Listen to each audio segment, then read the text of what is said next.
advisory and financial planning services are offered through Simplicity Wealth LLC and SEC Registered Investment Advisor.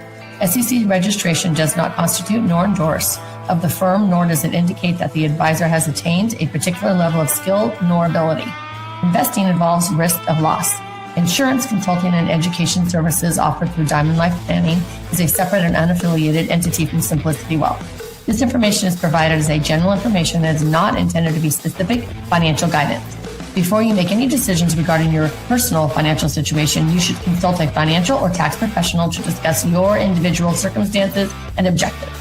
Welcome to the Rock My Finances show on K4HD Radio and Talk4 TV, where we put the fun in finance.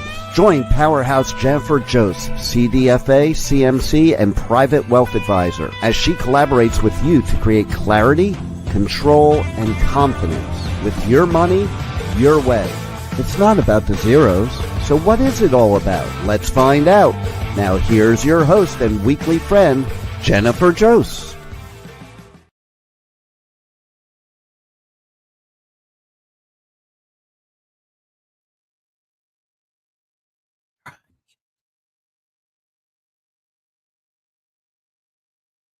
Sorry, Jennifer, you're on mute.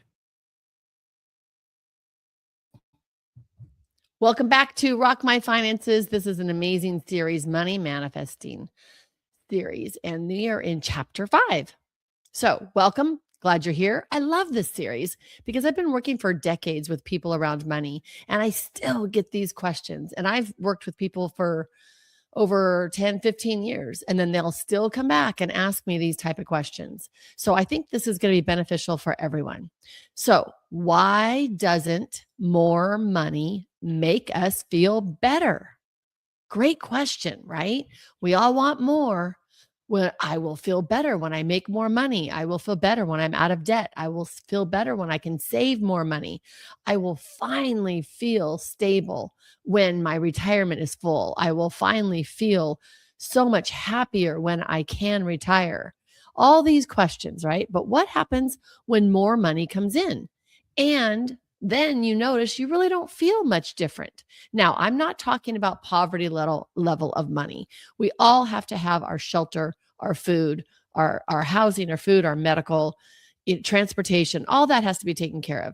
So basically, if you're making over maybe say $85,000 a year, this is for you, because if you're making under that, you're probably still feeling pretty stuck and broken. And I can totally understand that, especially in the United States. Now, I've lived in the wealthiest places, Beverly Hills, Los Angeles, Black Hawk in Northern California. So I get San Diego, very, very expensive. So I get how that is. However, if you're making enough to make ends meet, it never feels like enough. So we keep wanting more money, and then we get that raise. And instead of $83,000, now we're making $125,000. Then we're making $150,000. Then we're making $200,000. We still feel the same way as we did when we were making $80,000. So why is that? Let's unpack that today. Like, we think we're going to feel better, and then the stress comes right back to us. We always spend what we make. That's why good habits to get into from the very get-go: save a certain amount of money, no matter how much you make. I know we always say we'll save more when we make more. No, we won't. You have to start those strategies now. Like, always save 5% or always save 10% of whatever you make for a future. I usually teach in my coaching business. I teach a couple different buckets. We always have to have a fun bucket. We might want a travel bucket and a retirement bucket. I don't like the word retirement because a lot of us really aren't going to retire for a long time. So I just say future bucket, or I call it the financial independence bucket, because once we have enough money in the financial independence bucket and it's making money, say interest or rate of return or something, and that covers all of our bills, guess what, y'all? We are financially free when our money's making money, so we don't have to work. That's the goal, right? Okay. So the truth is, making more money does not automatically create relief. It amplifies the state that you're in. Now, if you're making gobs of more money, it could feel amazing. You could double your income in 1 year, pay off all your debt, buy a house, all that fun stuff. You're going to feel a little different. However, A lot of people come back to me and say, but it just came back again the next year, the next thing, it just happened again. So this is where we're going to dive a little deeper, because for many women, it's not just about the money. It is about what the money represents. Money represents safety for women. Money represents security. It represents freedom. It represents being taken care of. It represents being valued. If we have a job and we have a nice income from that job, we feel valued. If we're getting paid less than we think we should, we are not feeling valued. So money always equates to different feelings underneath everything. So that's why, and any of these feelings actually could have arisen growing up. So not just now, but in our childhood. Inconsistent money in our childhood. It could be tied to stress. Money could be tied to stress. The money just doesn't feel like money. It always brings up our emotions and brings up past experiences that we've gone through. Money is emotional. It just is. We have a relationship with money. And this is what the financial sector is missing out on, which is why I'm here, because I want everyone to know that you can have the best rate of return. You can have the best financial plan, the best job, the best boss, the best coworkers, and you could still be worried about your zeros. So please don't beat yourself up, but let's fix it.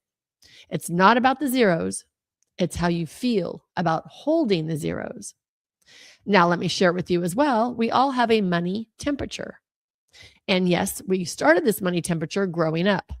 Our household, when we grew up with money, we have a higher temperature of money. When we did not grow up with money, we have a lower temperature of money.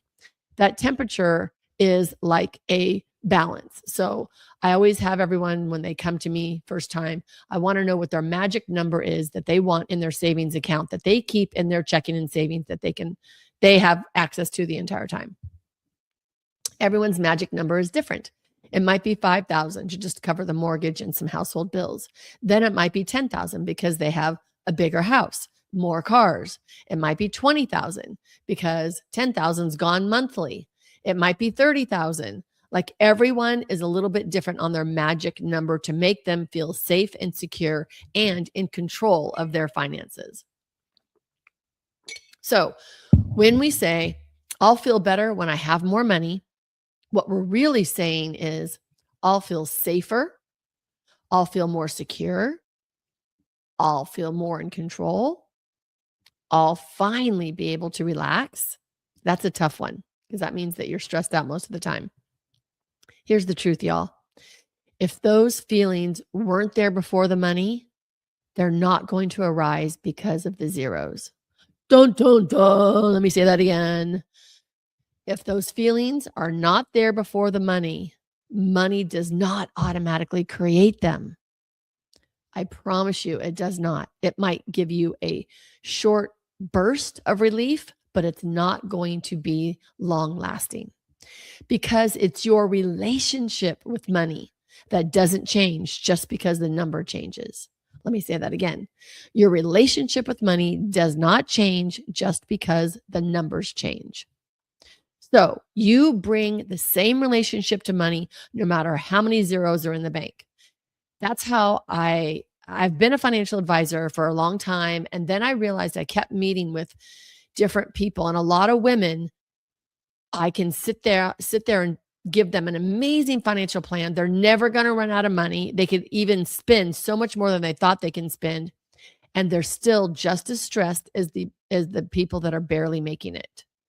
And so I'm like, okay, it's not about the zeros. It's really about how we feel about the zeros, how we feel worthy of that money, how we feel what the zeros are going to accomplish for us. So if money felt stressful before all those extra zeros, it can still feel stressful even with more money. If money felt uncertain before, it can still feel uncertain with more money. If money felt pressure, it could still feel more pressure with more money. And this is where it's not about the zeros really comes in, because we've been taught to believe more money equals better feeling. More money equals joy. More money. I mean, look at all the commercials. You drive on that car and you're going to have a love life now, right? You buy this and you're going to be healthy. Like, all this commercial retail stuff that we see it equals more stuff and more money to buy stuff makes us happier. Not true. But what actually creates a better feeling is your state, your emotions, your feelings create that feeling of security and well-being. Your sense of safety is how you feel. It's your state of mind. It's how you're feeling in your emotions. Your sense of trust in yourself, how you feel about trusting yourself and your self's decisions. Your ability to feel in control is huge, way before the zeros come. For a lot of women, this is where old patterns show up, not because anything's wrong with you, not by any means at all. It's because you've been carrying things like needing to be careful. Did you need to be careful in childhood? Could you not say what you thought? Did you not have a think? Do you not have a voice? Did you need to be careful walking on eggshells around the house? Did we always want to make the man of the house happy? Did you raise in a single parent household so you didn't want to put any more stress on that parent? Did you always need to get it right, to get it perfect? That was me. I was a total perfection. Not wanting to mess it up. Never wanting to make mistakes, meaning you're not going to do a lot of things because you don't want to try something new in case you would not do it perfectly or you would mess it up. Feeling responsible for everyone else. Trying money to stress or survival. Tying money to stress or survival. So does money equate to your whole childhood survival? Did parents stress out about money and did they walk around, we're broke? Did that stress you out? We're going to be homeless. There's little comments that parents can make. They're not meaning to do that, but they can make little comments like, oh my gosh, this month is going to be tight. No. And we take that on as children. And those patterns do not disappear just because money increases. That is embedded in our subconscious. That's in our body. That's in our money muscle. That is in our emotions. They just come with us in a relationship. Just like when we had an ex-boyfriend in high school or an ex-girlfriend in high school, that relationship comes with you in all your relationships, right? Same thing with money. So instead of asking, how do I make more money so that I can feel better? The better question is going to be, how do I feel better with money now so that more money actually feels good when it comes? How do I feel better with more money now so more money feels really good when it actually comes? Because your emotions shift first. Then more money becomes easier to manage, easier to keep, easier to grow, and most importantly, easier to enjoy and have fun with. And it's, again, the F word. We got to have fun with money, y'all. That's why we want to have it. And this is where everything we've talked about comes together. So you use the diamond reset. This is, what are we in chapter? I can't remember. 5, 6, I don't know. But yeah, 5. So I want you to be able to go back to the other chapters and understand what the diamond reset is to calm your body. We are going to stop, breathe, feel our body, and shift our body into something better on the emotional scale. Wherever we're at, we're going to shift it up. So using the diamond method, we're going to gently move our thinking over time, and we're going to build our diamond life 3 C's, which is clarity, control, and confidence. I want you confident around your money. And that's what actually makes money feel better. So we can do that now. We do not have to wait for zeros. It's not about the net amount. It is about the relationship. So if you're ready, feeling calmer, clear, and in control, the more money will feel amazing. I'm telling you, amazing. A couple years ago, I doubled my income, just came out of the blue. It was awesome. It felt so great. And if you're feeling stressed around money and overwhelmed or pressured, more money often just gives you more to think about, more to manage, and more money to worry about. So here's a little game. If I were to, you all have your money journal out, right? So my nose is so itchy today. Okay. We're going to take this exercise and we'll write it in our money journal. So you open up the door. I want you to write down your very first thoughts after this little story. You open up the door and there's a great big treasure chest and it's full of money for you. Diamonds, gold, just full of money. And on the top, it says, "This is yours, all yours to keep. Taxes are already paid. This was all legal. It's all yours. Enjoy and have fun. From the universe or wherever you want it to be from. Write down right now what your first thought is. This is a big deal because this is where your nervous system gets attached. This is where it stands up to show you what's happening. Write down the second thought. Write down the third thought. So now I've played this game in my workshops a lot, right?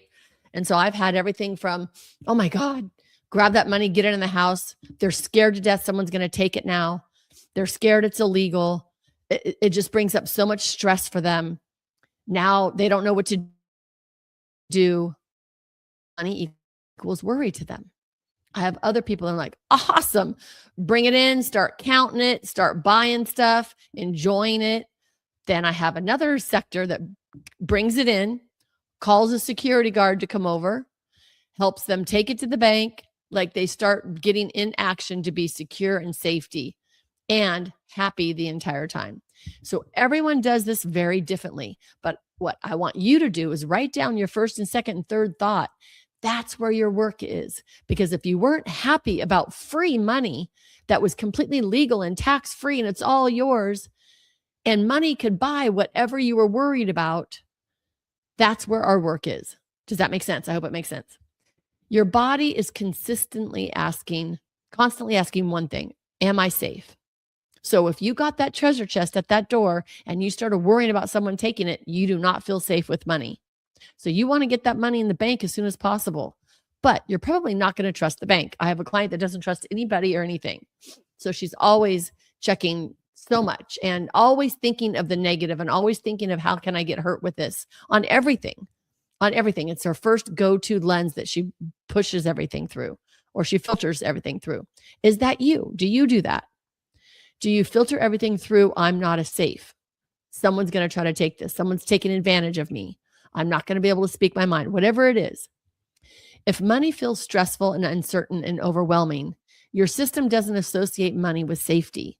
So that means when we have more money, we're just going to be more stressed, more uncertain. We're going to feel way more overwhelmed when we have more money. In fact, I've even heard clients tell me, I don't even want any more money because it would be way too much to deal with. That's why you have financial advisors, y'all, because we handle all the money. You bring me all the money and we handle it for you. We help you with your monthly budget, whatever you might need, your spending plan, and then we take care of the rest for you. And people tell me, what would I do with that? What would you do with that? I'm like, you make that money. I got buckets up the yin yang, man. I can find you buckets to put money in all day long. Diversification, all that great stuff. So you get to do the personal work first to feel safe and secure before the money comes. If you have money that equates with pressure, now you have to keep up with the Joneses, or you got to buy the right cars or the right houses or the right whatever. That's just going to be more pressure to you when you make the money. You're not going to know what to buy or how to spend it. Again, financial advisor will help you. So when you have more of it, your body doesn't relax. It tightens up. It starts scanning everything that could have gone wrong. Same thing in relationships. If you're that way with money, you're that way with relationships as well. So you're always looking for something to go wrong. We could be looking for what needs to be done now, what needs to be fixed now. Instead of just enjoying that treasure chest of money, you're worried about what's next. And that's why more money doesn't always feel better. So this is really important to understand. Most people try to fix this by chasing more money, more income, more savings, more strategies, a different person, another financial advisor. But the internal state does not change. The feelings do not change. So instead of asking, how do I make more money? I want you to ask, how do I feel with the money I have right now? Do I feel calm? Do I feel in control? Or do I feel out of control, overwhelm, and pressure? Because the feeling is what will scale. And this is where alignment comes back in. Alignment is when your thoughts, your emotions, and your actions are all working together that feels really, really steady and clear in your body.